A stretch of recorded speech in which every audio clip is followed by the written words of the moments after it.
New York, America, and the world. This is Zarif Sadiq Muhammad, who is now Hazrat Muhammad sallallahu alayhi wasallam. Ya Rasulullah sallallahu alayhi wasallam. Ya Nabi salam alayka. Ya Rasul salam alayka. Ya Mahdi salam alayka. World, what are your questions? First question. You've explained everything. Ya Rasulullah sallallahu alayhi wasallam. Can you really answer this question? Highest level of overview. Explain all the math, the wisdom, anything you have to say that goes above and beyond the manuscripts, the videos, and the podcast. Well, to tie in everything, right? Just to showcase that I am ultimately the source of the manuscripts, the podcast, and the videos. Let's talk about this at the highest level that we can essentially explain all of these topics and ideas. Number one is very true. The domain of God, the domain of the divine, is beyond our capacity of language. Because God is beyond the capacity of language, I cannot use any word, whether it's the English language, the Arabic language, or any other language, that remotely comes close to describe even a component of God's reality. For example, the word component is inadequate to describe a granular portion of the reality of God. Any word that I use that is attempting to describe the divine domain will always be inadequate. Every single word that I can possibly use. So you might ask a question. Isn't the domain of God, his grandiosity, is equal to the highest iteration of infinity? This is not true. This is not true because every word, whether it's component, whether it's dimension, whether it's infinity, or spatiotemporal reality, every word that I can, think of, comprehend, and then communicate is always derived from a simulated reality. A reality which is, in essence, the perfect illusion. A reality, in essence, which is a derivation of space and time. The divine domain, the domain of God, is beyond all space, all time. And because of this, because since this simulation, this reality that we're in, is a reduction of the divine domain, we can never have the vocabulary to explain the highest level of the divine. So even this is written in the manuscript, not so much explained in the videos and the podcast, but even a simple equation, the most simplest equation, 1 plus 1 is equal to 2. This equation makes logical sense in our spatiotemporal reality. 1 plus 1 is equal to 2. However, this is all relative knowledge. Relative knowledge means knowledge that is derived and understood within the paradigm of our reality, the spatiotemporal reality. And 1 plus 1 is equal to 2. This is supported by the axioms of logic that are created by the perception and the cognitive framework of our reality. However, this concept of 1 plus 1 is equal to 2 is truly unknown. It's unknown because there is no way to describe the perception and cognitive framework of the divine. Thus, what we know as one, in the true essence of the divine, one means something completely different. Two means something completely different. So what we logically say, 1 plus 1 is equal to 2, based on the perception of the divine, which is beyond space, time, and any vocabulary that I can possibly use. This system of 1 plus 1 is equal to 2 is valid in our reality, but this equation in the divine domain, a domain I can never comprehend or try to explain, 1 plus 1 equals 2 is an unknown equation as far as, is this valid, right? And you might ask, well, this is simple. 1 plus 1 equals 2 is logical, right? But the truth is this. All of our knowledge is wrong. Our knowledge is wrong because we are in a simulation, a reduction of the true divine reality, right? So that means not only we don't know what the truth is, we don't know how much we don't know when it comes to the truth. Everything is just impossible to grasp and comprehend. We don't know how much we don't know. We're completely blind here. And you might say, well, Zarif Muhammad, 1 plus 1 is equal to 2. This then advances into more advanced arithmetic, algebra, geometry, calculus, probability, linear algebra, stochastic process, quantum mechanics, right? All of this does evolve. But what the paper essentially states, and this is what I say, there is a divine component in every equation and every formula. So let's keep it very simple. 1 plus 1 is equal to 2. We take that for granted because in this reality, 1 plus 1 is equal to 2 is built in the axioms of our logic and understanding. However, we have no way to even marginally describe the divine domain, and the divine domain of God, in essence, is the truest version of reality. And thus, there is a divine constant, or the element of the divine in every equation. And because every equation formula, 1 plus 1 equals 2, there's a divine component. Thus, is it valid? We have no way to explain that. So in relative terms, based on the axioms of logic, 1 plus 1 equals 2 based on relative knowledge is valid. Based on the absolute domain of knowledge, which incorporates the divine domain, 1 plus 1 equals 2 is unknown because we have no way to grasp the divine domain cognitively. We can never come even marginally close to understanding how God comprehends. Thus, there is a divine constant within every formula and equation. 1 plus 1 equals 2. It's an unknown to us. Same thing as, E equals mc squared, Einstein's equation. There's an unknown component. And you might say, well, we understand relativity works. 1 plus 1 equals 2 arithmetic makes sense.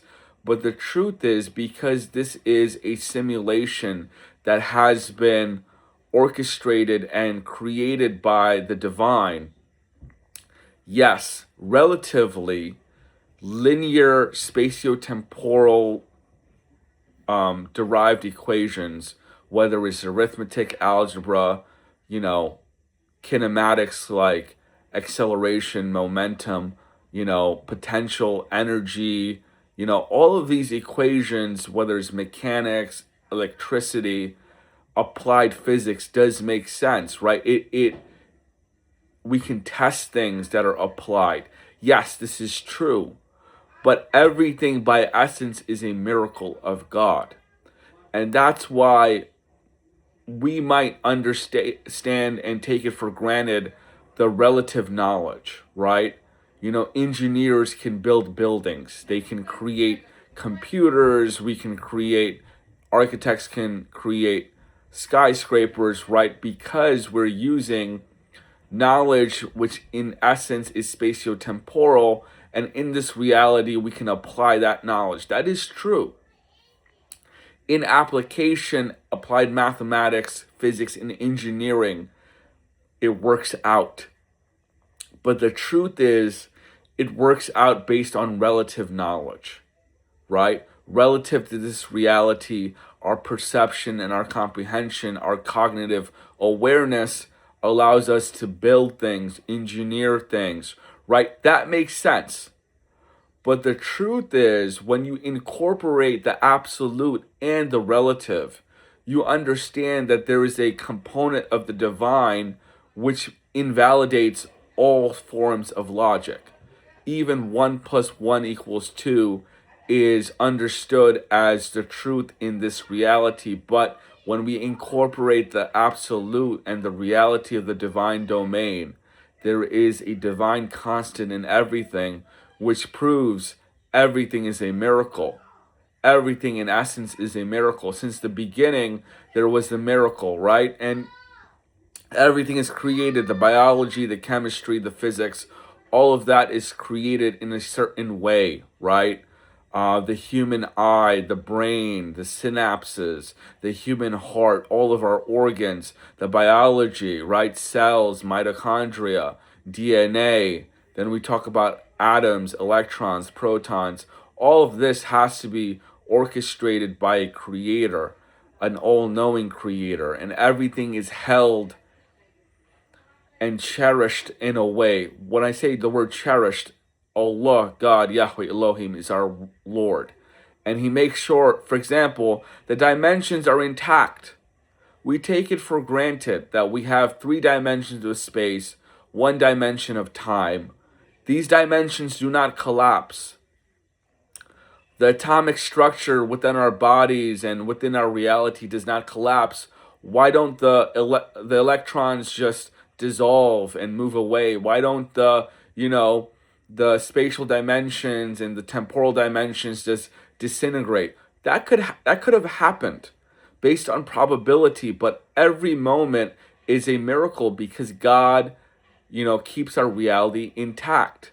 The space, the time, the gravity, the forces, everything is intact because God essentially takes care of us, takes care of our reality, all of that. So what I'm saying in essence is this: we don't have the vocabulary to ever describe the divine. Relatively applied physics and engineering makes sense in a relative type of capacity. But in absolute terms, we don't have the vocabulary, the logic, any type of language to describe the domain of God. So everything in essence, when we look at it from the absolute point of view, is a miracle. All the knowledge has been understood. And I have to mention this.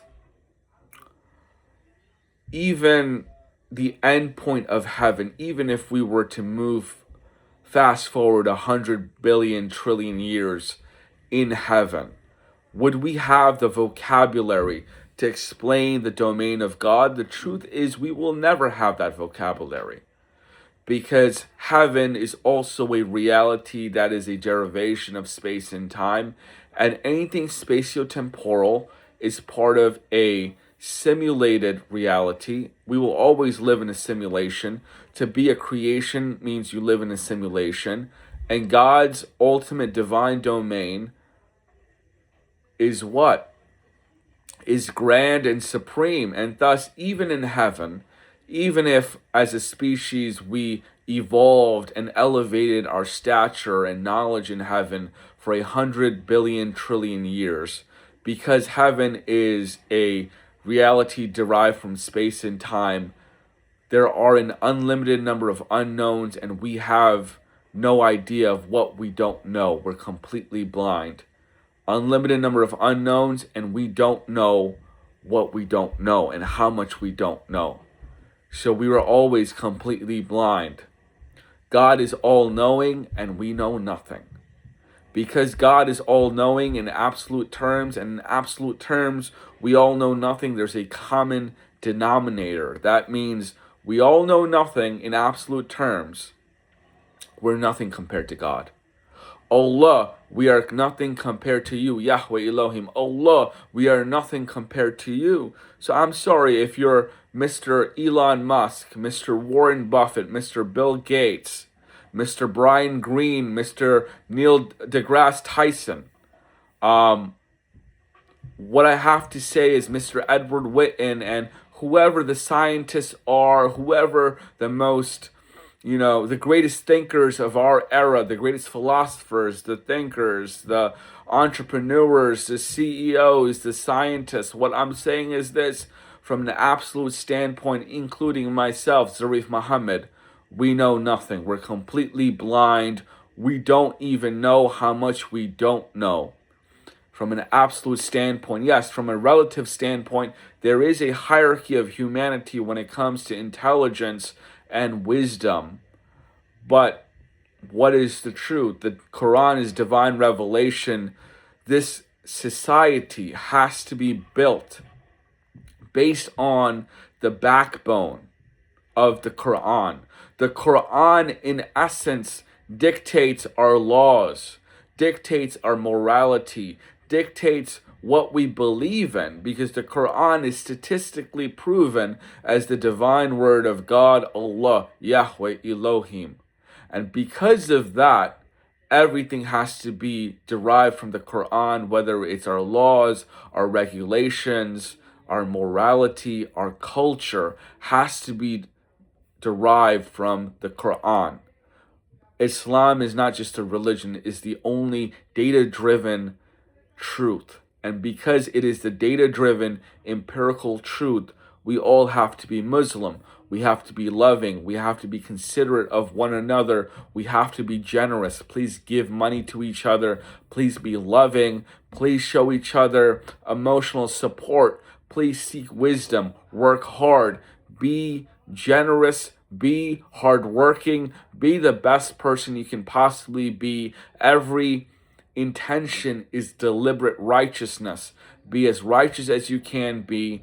Be the best version that you can be of yourself. We are the human beings. And as humanity, let us talk about the hierarchy. What is the hierarchy? Okay, you have the world's richest man on paper, Elon Musk, the CEO of Tesla, Twitter, SpaceX, right?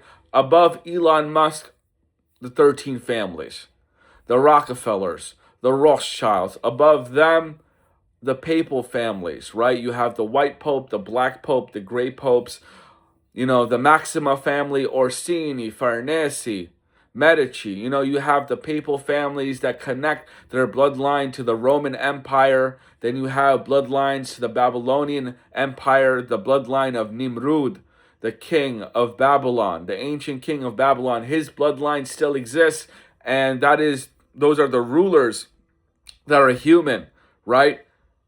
The Babylonian king still exists, and he is the lineage of the Babylonian rulers, the emperors. Well, above that are who?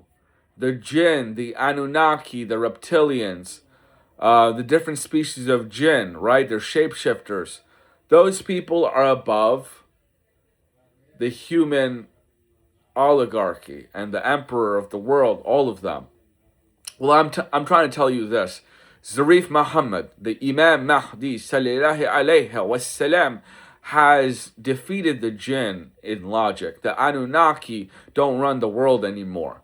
the reptilian and the Anunnaki and the jinn and the spirits, the shapeshifters, they don't run this world anymore. Zarif Muhammad has empirically proven that humanity is intellectually superior to any other species. And because of that, we, mankind, run this world. And even the interdimensional jinn, even the shapeshifters that are above the Farnese, the Medici, the Orsini, even they bow down to Allah. And I am the Khalifa Allah sallallahu alayhi wasallam, the representative of Allah. Above me is Allah, below me, with all due respect, is everyone else. I am the emperor of the world. I am the ruler who has conquered intellectually. La ilaha illallah Muhammadur Rasulullah. Ya Rab, he never lies. Now, as the ruler of the world, the intellectual conqueror, I've shown you all the wisdom. And because I've shown you all the wisdom, it is very simple. Mankind, since millennia, since Babylon, Egypt, Persia, Greece, and Rome, the jinn have always conquered, and the jinn gave us secret technology, whether it's building the pyramids, whether it's creating microchips, whether it's theoretical physics. We understand the spirits. These spirits have given us knowledge. But right now, mankind has surpassed these spirits because all of the knowledge just pinpoint to the Quran. The Quran is the truth. We have an we have reached an epistemic closure where even the highest awareness and knowledge in heaven, a superior reality compared to our reality, a reality in which time moves at the speed of light. Even in such a reality, we understand we have an unlimited number of unknowns, and we have no clue how much we don't know. Everything is an unknown, and we have no idea how much we don't know. And this is a fact, even 100 quintillion years in heaven, Jannatul Firdaus. So all of the knowledge has been understood. Everything has been manifested. The physics, the metaphysics, the math, the logic, everything is manifested in one word. Allahu Akbar. Allah is always greater, and we worship Allah. La ilaha illallah Muhammadur Rasulullah. There is no other question. All the logic has been synthesized. Now we have supreme knowledge and wisdom in the relative aspect, in the absolute aspect. When the divine, when Allah is also included into the equation, we know nothing, and we don't even know how much we don't know. And so everyone has a common denominator, whether you're Anunnaki, reptilian, Orsini, Farnese, Rothschild, Rockefeller, Elon Musk, Bill Gates. In absolute terms, we're nothing, and we don't know how much we don't know. Good. So intellectually, we have a common denominator. Now, since the Quran is the backbone, since the Quran is the backbone of society, let us be loving. Let us help each other. Let us, in a synergistic fashion, create the ultimate heaven on earth. God bless you all. More videos to come. Any other questions? No? Perfecto. La ilaha illallah Muhammadur Rasulullah. Our family. God bless us all.